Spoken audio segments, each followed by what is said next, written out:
Most people believe that the successful or high-performing people are born differently or their brains are very special. But neuroscience tells something very important and simple. Successful people do not have a different brains. What different it makes is how they train their brains through their habits, patterns, repetition or daily rituals. Now, one of the most powerful pattern is observed is how they start their day. Now, let's talk about why does it matter. A personal growth is less, that does not mean that person do not have a motivation in their life. Most of the people genuinely want to improve in their life. What actually disturbs is the growth, how any kind of a pressure or a stress that can affect their brain. On a normal day, you think clearly, you communicate well, you are balanced, you make nice decisions. On a stressful day, you might react badly, avoid some conversation or feel mentally exhausted. This is not a personality difference, but it is a state of your mind. Now let's see how our brain wakes up in the morning. When you wake up, your brain doesn't instantly switch into the full alert mode. It slowly goes through the different states. Now during deep sleep,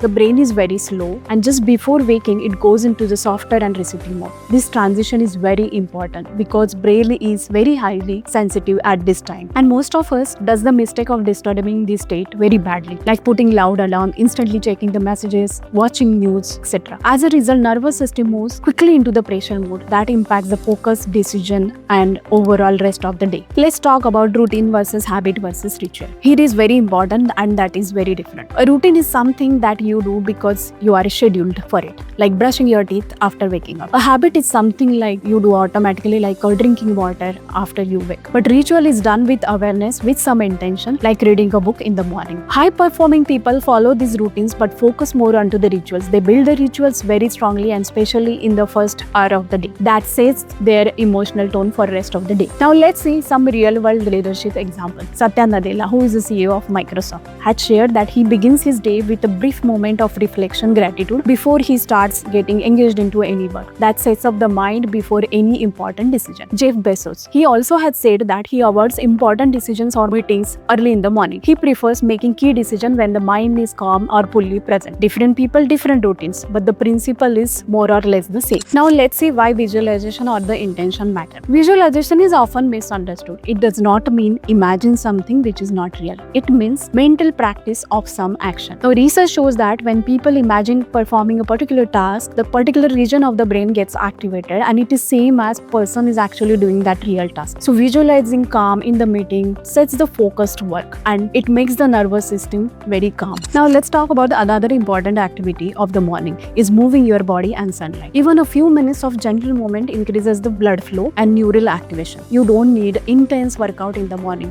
Just a few body movements tells the body that you are awake. Morning light also plays a very important role. Exposure to the natural light helps to regulate your intense body clock. It improves alertness, mood and sleep quality. Next is common mistake that many people make. That is immediate consumption of a tea or coffee. Many people take tea or coffee after waking up or sometimes they call it as a bed tea. As your body is slowly transitioning, this consumption makes the internal body system to go into the rush or stress mode. It is recommended that to wait for 40 to 60 minutes because that stabilizes your nervous system. Let's discuss how good thoughts are good biological signals. Now this is like a placebo effect. Thoughts activate the brain influences hormones and hormones affect immunity and healing. Now this chain is scientifically documented. It tells that thoughts are not just idea but biological signals. So start day with positive thoughts. Finally, let's talk about some conclusion. Building focus, calm and resilience does not require extreme discipline. It needs better transitions throughout the day. So use first hour of a day intentionally. Try to avoid shocking your nervous system. Build some rituals and not just a regular routines. That will certainly help you to build sustainable personal growth. Let me know in the comment section what important things you are already following as a part of your morning rituals.